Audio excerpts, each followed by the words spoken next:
Alrighty, hello everybody. In this video, we're going to be discussing two concepts, buffers and titration curves. So we've looked at the pH scale before, and we said that something is said to be neutral if it has a pH around 7. And we looked at the auto-ionization of water and how Kw is equal to the concentration of hydroxide ion times the concentration of hydronium ion, which is equal to 1 times 10 to the negative 14, right? So when the concentration of hydronium and hydroxide ions is 1 times 10 to the negative 7, then we get a pH that is equal to 7. The solution is said to be acidic as the pH decreases. The smaller the pH, the more acidic the solution. And as the pH increases, the solution becomes more basic, right? Okay, and we looked at how we could determine the pH of the solution based on either the concentration of protons or hydronium ions in solution, or we could determine the pOH of the solution, which is negative the log of the hydroxide ion in solution. And we looked at how we can convert between pH and pOH because pH plus pOH is basically equal to 14. All right, so what happens if we have a solution, if we have a given solution, let's say a pH of 2.5, and we add base to that solution. First of all, let's take a look at the solution. What do we have? Do we have a weak acid and its conjugate base? Do we have a weak base and its conjugate acid? Can we tell if the solution is a strong base or a weak base? Well, first of all, it has a pH around 2.5. So hopefully we all agree that the solution is acidic, right? But let's take a look at what's in solution. All right.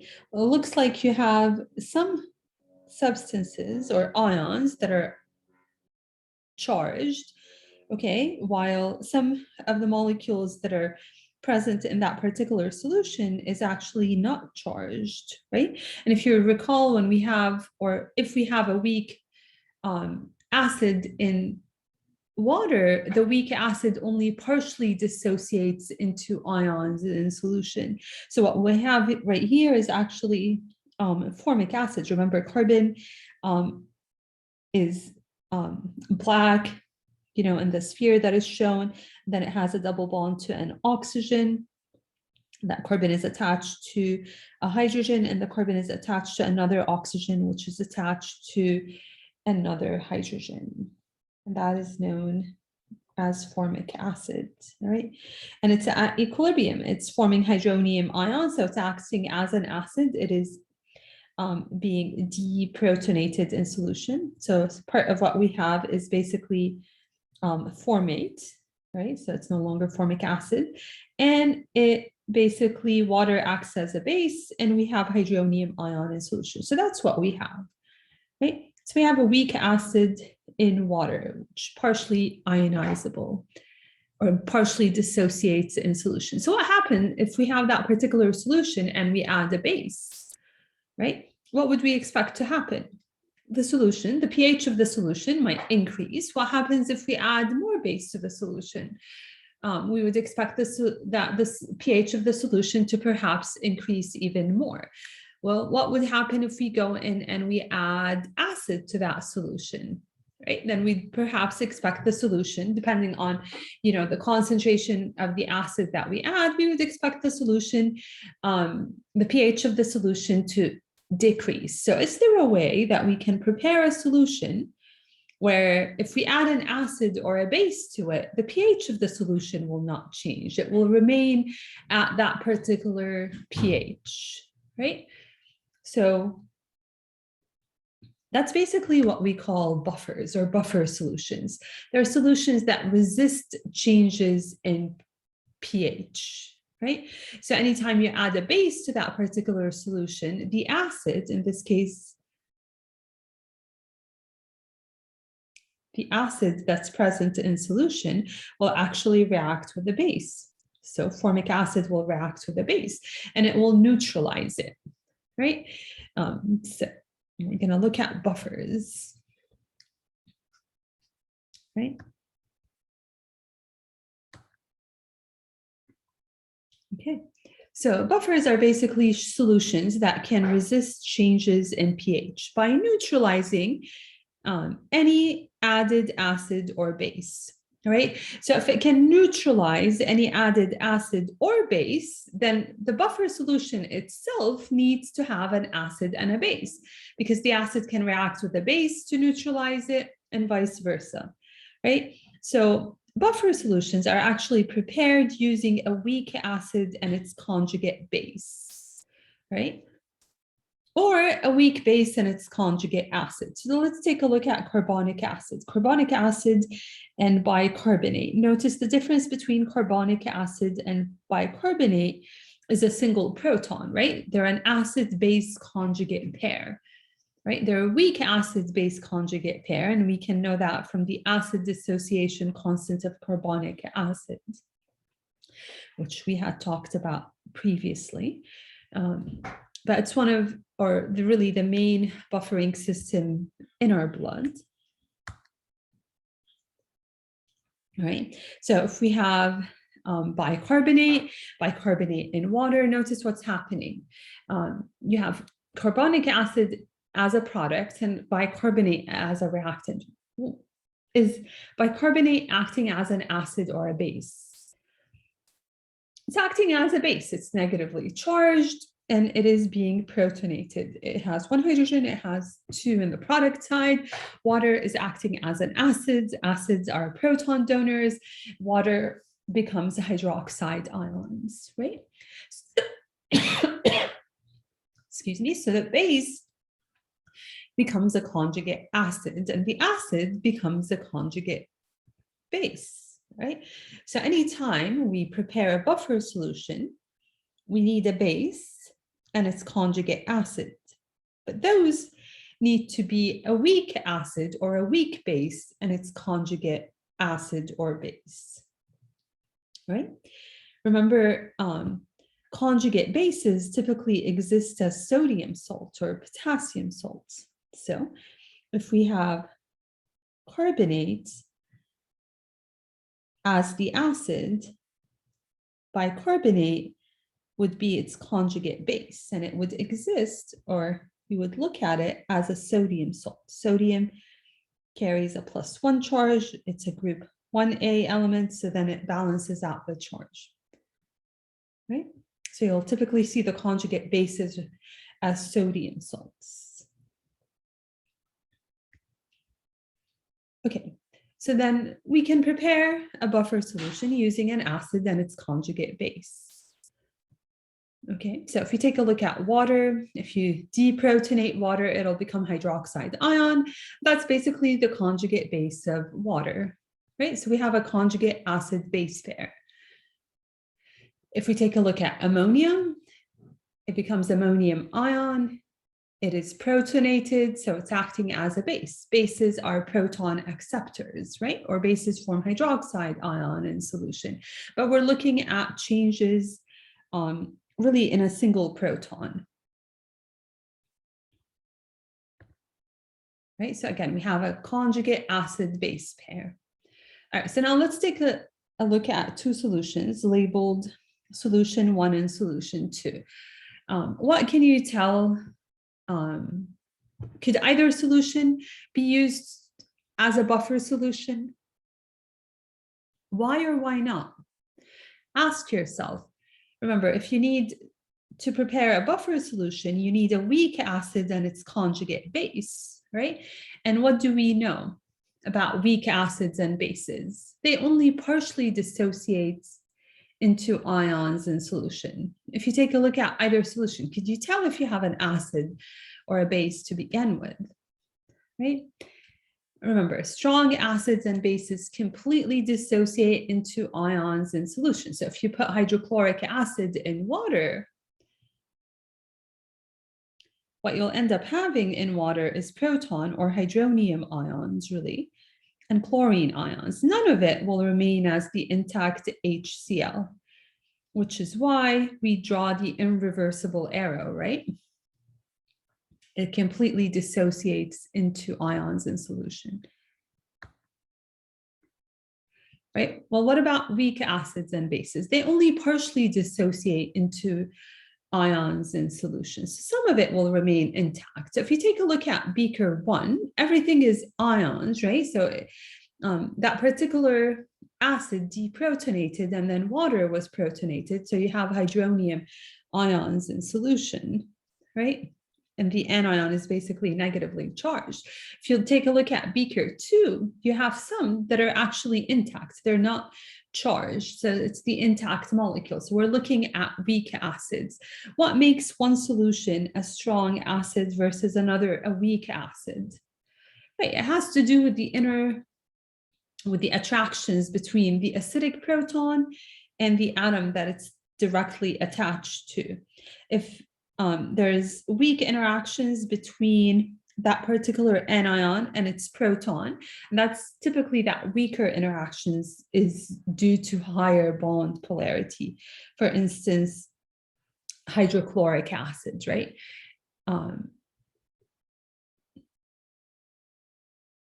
Okay, so it makes it a stronger acid.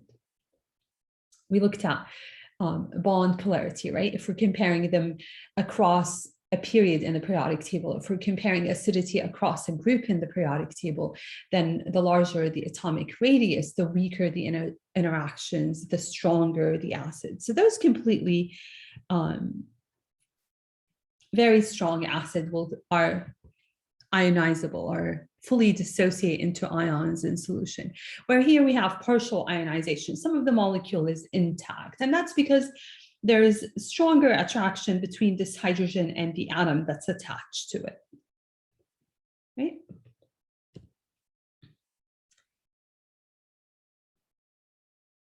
So how do we prepare a buffer solution then? We take a weak acid and its conjugate base, right?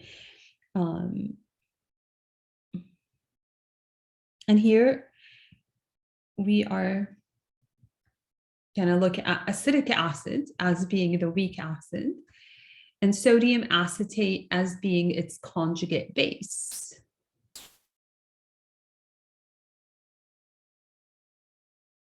That's how acidic acid looks like, all right?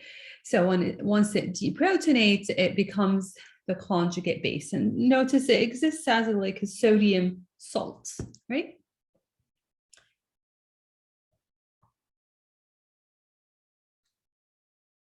Okay, so then water is acting as a base in this case. The acid becomes the acetate ion, and that's the conjugate base. Water is basically protonated, so it becomes the conjugate acid or hydronium ion.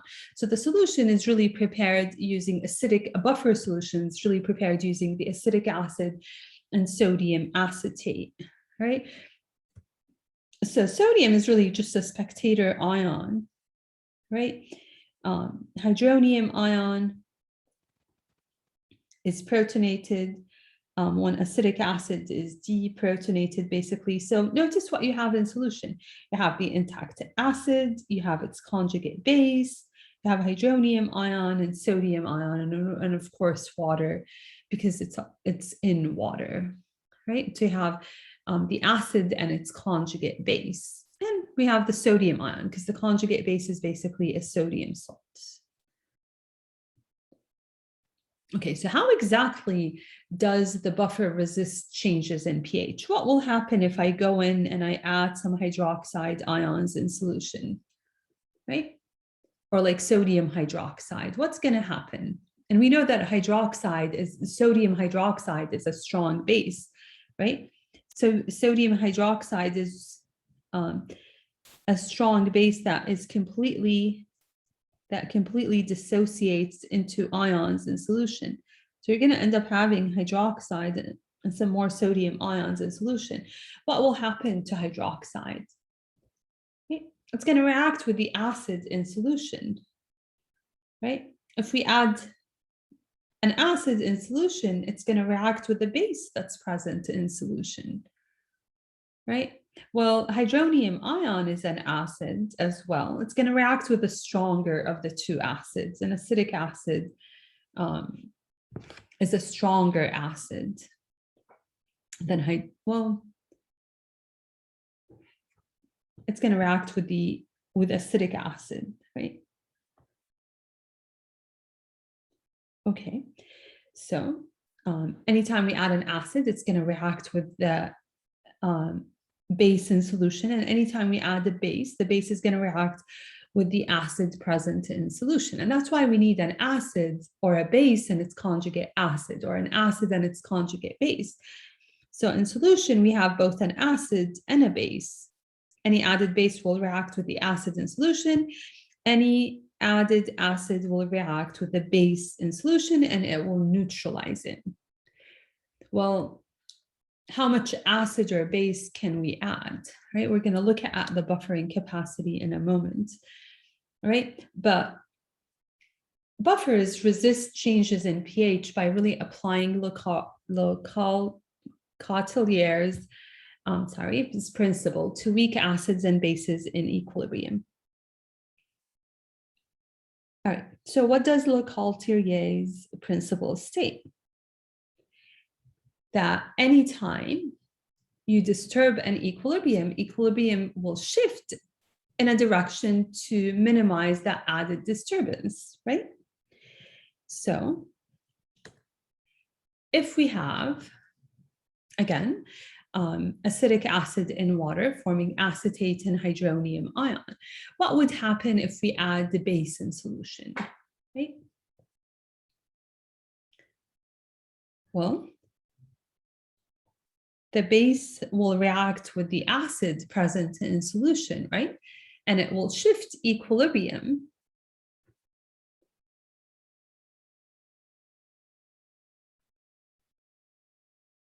basically to form more of the acetate.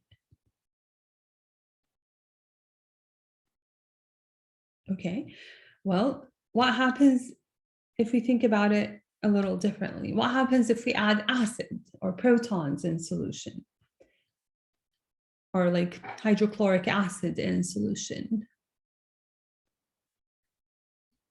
right? The acid will react with the acetate ion, right?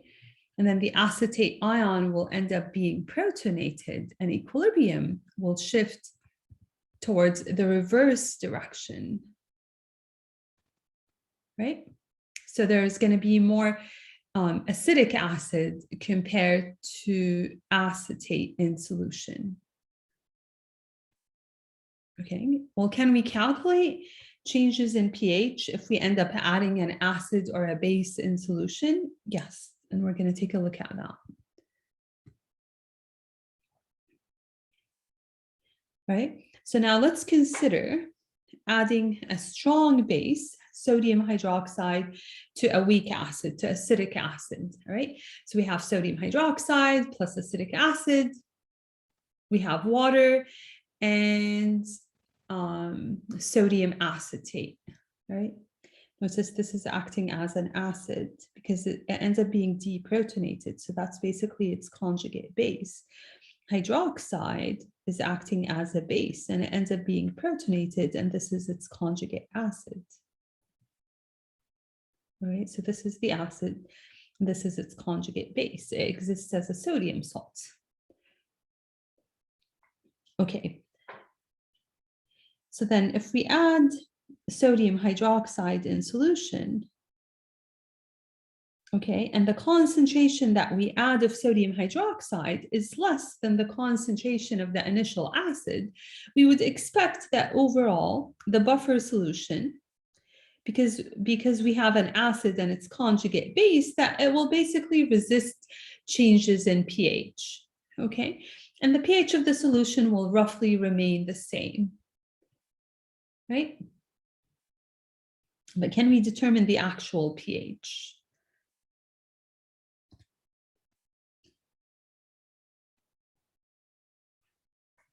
All right, so we're going to take a look at, again, the same equilibria of acidic acid react in water to form acetate and hydronium ion. So if we're preparing a buffer solution, we are adding both an acid and its conjugate base. So initially, we have both the acid and its conjugate base, right? And then we're determining the change when that particular reaction is at equilibrium. Okay. And then we're looking at that equilibrium concentration. All right, so initially, suppose we have 0.1 molar of both the acid and its conjugate base, right? The concentrate, and initially we don't really have any hydronium ions. So what we added in solution is, let's say, acetic acid and sodium acetate, okay? And then we add them in water, and then the concentration will change. Acetic acid will change by X, acetate will change by X, and then hydronium ion will begin to form, okay? And that's X as well. So then the equilibrium concentration is 0.1 minus X, 0.1 plus X, and X. Right? Do you guys agree? Okay. Well, to be able to solve for X, we need to know the acid dissociation constant, right? And that's really the acid dissociation constant, or the Ka of that particular acid, right? So that would be given, right?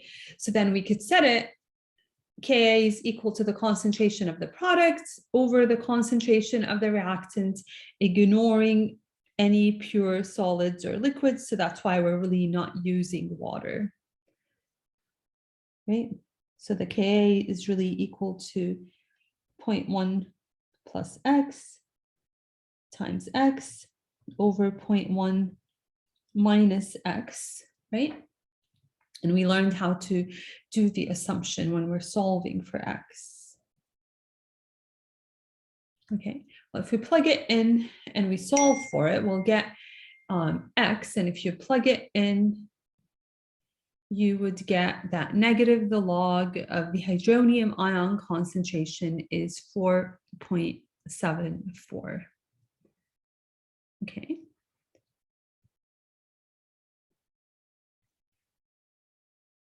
Well, is there another way that we can actually determine the pH of the solution? Yes, anytime we have a buffer solution, we can also determine its pH using the Henderson-Hasselbalch equation, which states that the pH of a given buffer solution prepared using an acid and its conjugate base, the pH is equal to the pKa of that particular acid plus the log of the conjugate base over the conjugate acid. Right? So we could determine the pH of the solution using the equilibrium approach, which we saw in our last slide and we've done previously, or using the Henderson-Hasselbalch equation, that the pH is equal to the pKa of that particular acid plus the log of the conjugate base, the concentration of the conjugate base over the concentration of the acid. And again, that's the pKa of that particular acid. All right, so what happens if we use the same exact concentration of conjugate base and acid when we prepare the solution? What happens if, let's say, we use exactly 1 molar of the conjugate base, or let's say sodium acetate, and exactly 1 molar of the acid or acetic acid? Well, if the concentration is the same, then the ratio is basically 1, and the log of 1 is basically 0. All right, and that's when the pH of the solution is exactly equal to the pKa of that particular acid. Okay, just keep in mind, this is pKa, and pKa is equal to negative the log of the Ka. right?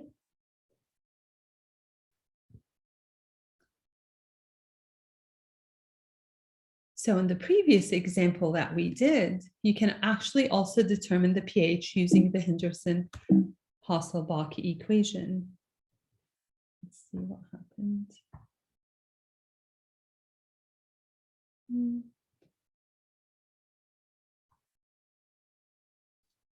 Not exactly sure what happened.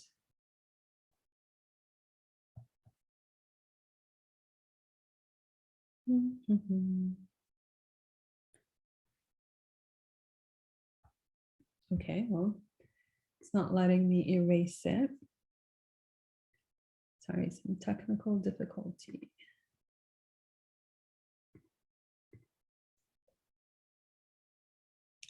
I think my other computer froze. Okay, so now let's go back and take a look. Well, moment of thoughts.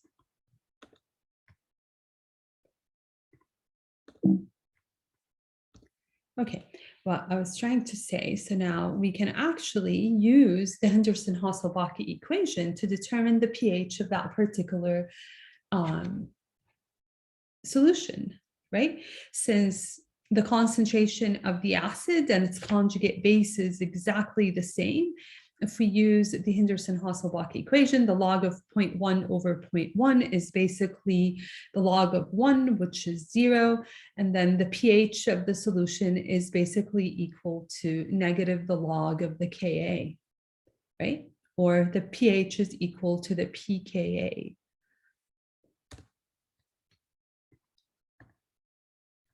All right. So now let's reconsider that particular problem where we said we add sodium hydroxide to an acid or to a weak acid. Okay, can we calculate the pH of the solution based on the amount of sodium hydroxide added in solution? So suppose we add 0.25 molar sodium hydroxide to a solution that has acidic acid, okay? And we're using the same exact concentration of acidic acid as on the last problem, the 0.1 molar. So initially, on the last example, we really didn't have any sodium hydroxide added, right? We had 0.1 molar of the acid, 0.1 molar of its conjugate base, right? And pure solids and liquids, their concentration is kept constant, so we don't use it. Okay, and then we added 0.025 molar of sodium hydroxide. Okay, so what would you expect to happen?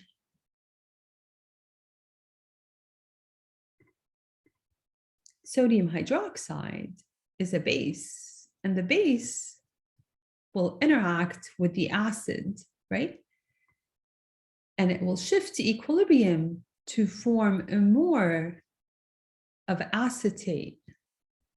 So we'd expect equilibrium to shift to the left, to the right, right? So at equilibrium,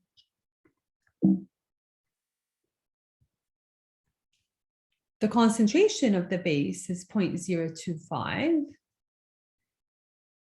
The concentration of acidic acid is 0.075. Its concentration decreased. It caused acidic acid to turn into acetate, all right? And then sodium acetate, its concentration increased by 0.125 because that's the concentration of the base that reacted with the initial acid and formed that many more sodium acetate, right? So if we know the Ka value of the acids, we can then calculate the pH of the solution based on the Henderson-Hasselbalch equation. So the pH is equal to the pKa, again, plus the log of the concentration of the base over the concentration of the acid, right? So if we know that's actually a Ka value, not pKa, right? You would need to take, you would need to take negative the log of this. So which is basically 4.74. You need negative the log of 1.8 times 10 to the negative 5 plus the log of the concentration of the base over the acid. What would you expect to happen if you suddenly have slightly more base than acid in solution? The pH of the solution will increase, right? If the concentration of the base increases, the pH of the solution is going to be slightly higher than its pKa value. The concentration of the acid increases, the pH of the solution is going to be slightly lower than its pKa value. And if they're equal, then the pH is equal to the pKa.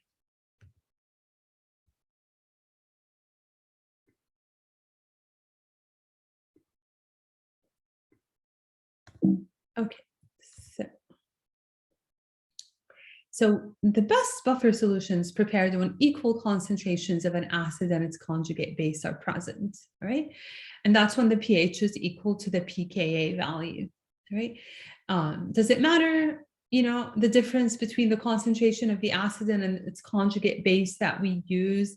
Yes, it does. And that's what really we call the buffering capacity, right?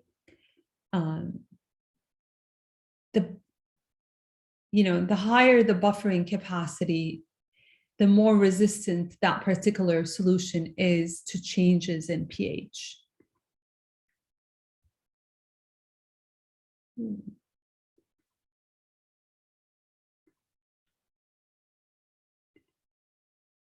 Okay, so there's an upper and a lower limit. The buffer is most effective within its buffering range. The lower limit is when the base is basically 10 times lower than the acid, or when the base is 10 times higher than the acid, all right? That's the lower and the upper limit. The optimum one, when the concentration of the acid is equal to the concentration of the base, right?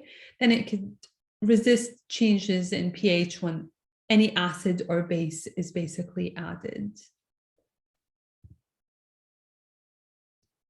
All right, so we're going to take a look at acid-base titrations. What exactly is a titration? If we have a solution, and if you take a look at that particular flask, it's showing you acids in solution.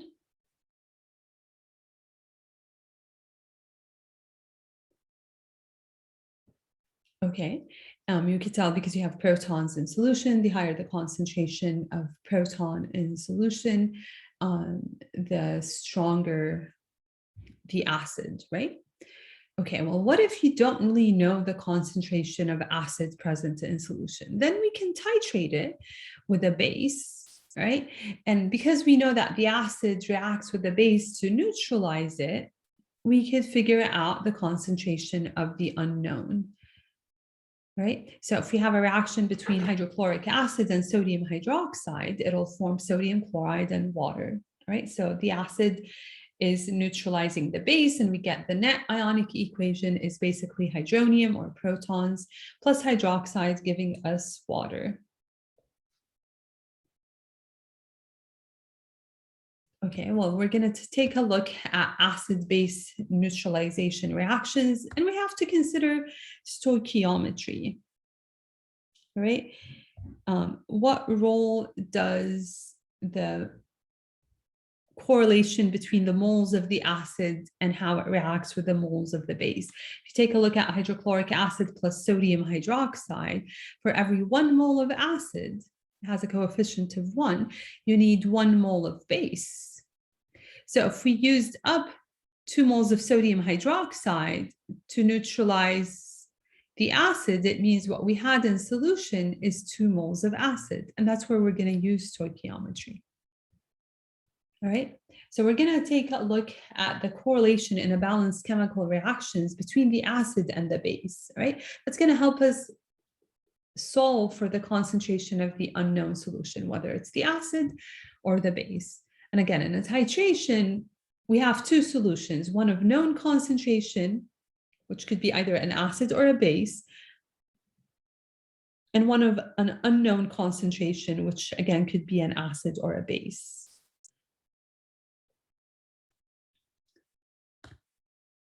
All right, so typically we use a burette, and the burette is calibrated. So we know exactly how much of the base we will dispense, right? And if we know exactly the volume of the base that we added, and we know the initial concentration of the base, then we can actually determine the number of moles of the base.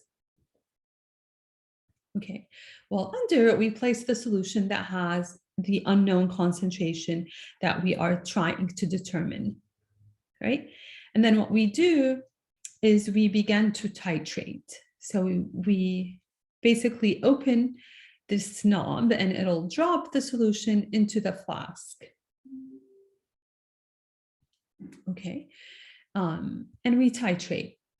And as we're adding more base, the base is reacting with the acid in the flask, all right, and it's neutralizing it. So that's why it's showing us water, right? Notice there's still protons in solutions, there's hydroxides that are being added, and then the base is neutralizing the acid, and basically water is formed in solution.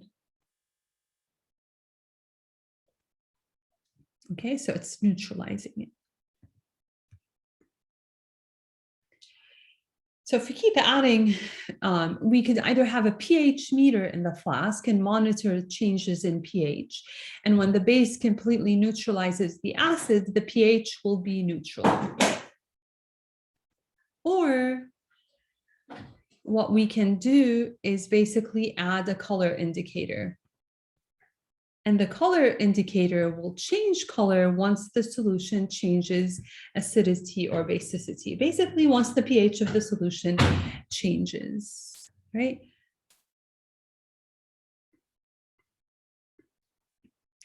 So here's another example of the burette, and we have the initial flask, and as we're titrating, you notice the changes in color, and as you titrate some more, the color changes. Well, what does this particular color tell us? And typically you either have, it's on a magnetic stir bar plate and we have a magnetic stir bar in the flask, or we're basically swirling every time we add a few drops of the base, right? So as we're titrating the base, it's reacting with the hydrochloric acid solution, or it's diluting it. And once the stoichiometric proportion, in this case, a 1:1 ratio is reached, the color changes, right? In this case, it is using phenolphthalein indicator, which is basically clear when the solution is acidic, and it turns pink when the solution is basic. So that picture is far beyond it's far beyond the stoichiometric proportion, which is what we call the equivalence point. So when the acid reacts with the added base and the solution is neutral, we call that the equivalence point. And that's right when it turns a very slight pink color, because the indicator, phenolphthalein, turns dark pink when the solution is basic, right? So you added a lot more base than you needed if it went dark pink, right? That's the structure of the color indicator, and we typically add like 3 to 4 drops. Okay, phenolphthalein, right? And notice the little test tubes, and it has the pH 7 is clear. So as soon as we get a very slight pink, that's when we stop. Right? So this is basically now showing us the titration.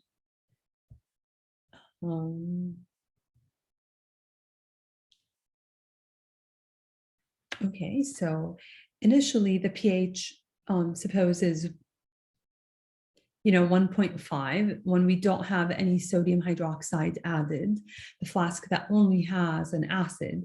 And as we begin to titrate sodium hydroxide, the pH of the solution increases, right? So we have pH versus the volume of base added. Initially, all we have is the acid, okay? And as we begin to titrate base, the pH of the solution increases.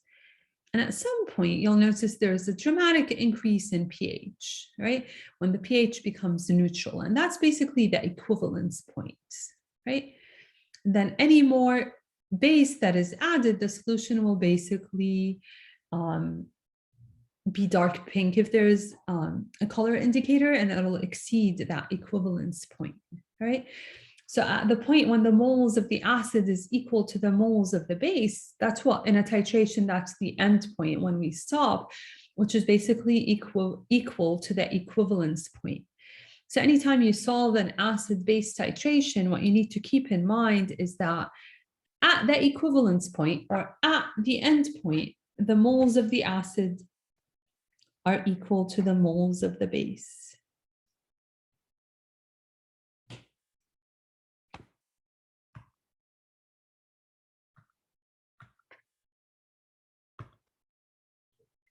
Okay, so if we're titrating, initially it's at a given pH, and as you begin to titrate, you're adding more base, so the pH of the solution increases. So each dot, think of it, the volume of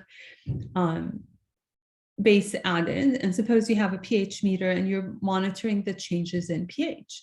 And then you'll notice that dramatic increase in pH when you added very small amounts of base, and that's what we call really the equivalence point.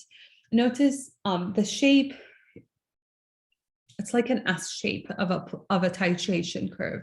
If your initial solution is acidic, it's going to look slightly different than if your initial solution is a base, right? So if your initial solution is an acid, if your initial solution is an acid, then the initial pH is low, right? And then as we add a base, the pH increases. If it was the other way around, if initially your solution is basic, the pH is going to be high. And instead, if you're titrating an acid, what you'll notice is that it's going to look something like this instead, right? So a titration could be either, it's an acid-base titration, but we're either titrating a base to an acid or an acid to, where is this mouse?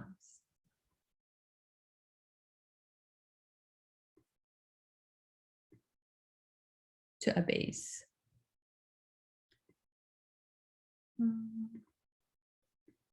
Okay, so just keep that in mind. When you take a look at a titration curve, take a look at the pH. Is it initially an acidic solution or a basic solution? Then take a look at the axis. Is it, if we initially have a base, we're going to be titrating an acid. If initially we have an acid, we'll be titrating a base. All right, so initially the pH is acidic, and before the equivalence point, we still have more of the acid than the base. At pH 7, that's when we have equal concentration or equal number of moles of acid and base. And after that equivalence point, what we have is an excess amount of base. So now let's consider let's consider a 250 milliliter solution of a 0.1 molar hydrochloric acid. Okay, and this particular solution is being titrated with a 5 milliliter of a 0.1 molar sodium hydroxide. You are given the concentration of both, okay, in this case. But what's the initial pH of the solution? Hydrochloric acid is a strong acid that completely dissociates into ions in solution. So the pH is basically negative the log of the proton concentration, or negative the log of hydrochloric acid, right? The pH of a strong acid that completely dissociates into ions in solution is negative the log of its concentration. So the pH is 1. Okay, now what will happen after 5 milliliter of that 0.1 molar sodium hydroxide is added, right? Well, we have to think about it. What's going to happen is that the acid is going to neutralize the added base. So we have to think about how many moles of base were actually added. So if we have 5 milliliter of a 0.1 molar sodium hydroxide, molarity is moles per liter. So if we know the volume that we use and we know the concentration, we could determine the number of moles, right? So we can convert milliliters into liters. So 5 milliliter is equivalent to 0.005 liters. Then we have the concentration, 0.1 molar or 0.1 moles per liter. And that gives us the number of moles of base. Well, at the equivalence point, the number of moles of the base is really equal to the number of moles of the acid. All right. If we wanted to determine the concentration of sodium hydroxide, we could take the number of moles divided by the total volume. Now, initially it was 25, but we added 5 milliliters, right? So the total volume now is 30 milliliters, right? Or 0.03 liters. Okay, so notice that's the concentration of sodium hydroxide that's present now in solution. Okay.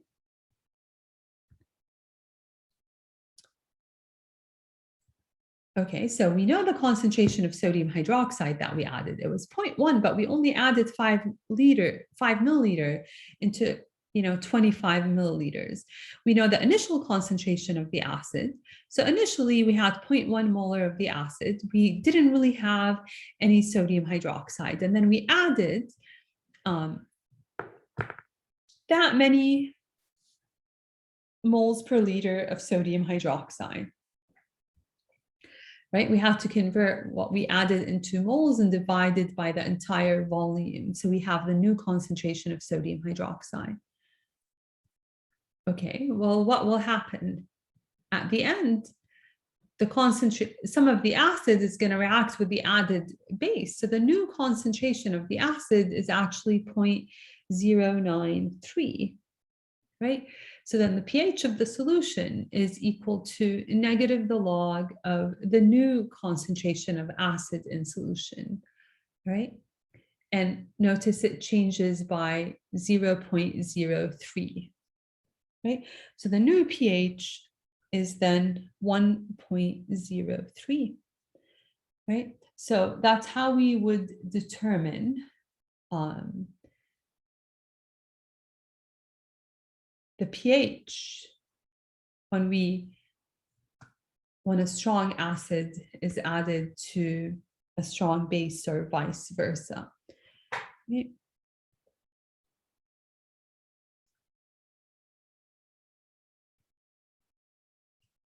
Okay, any questions? All right, I hope you found this one helpful. I will see you next time.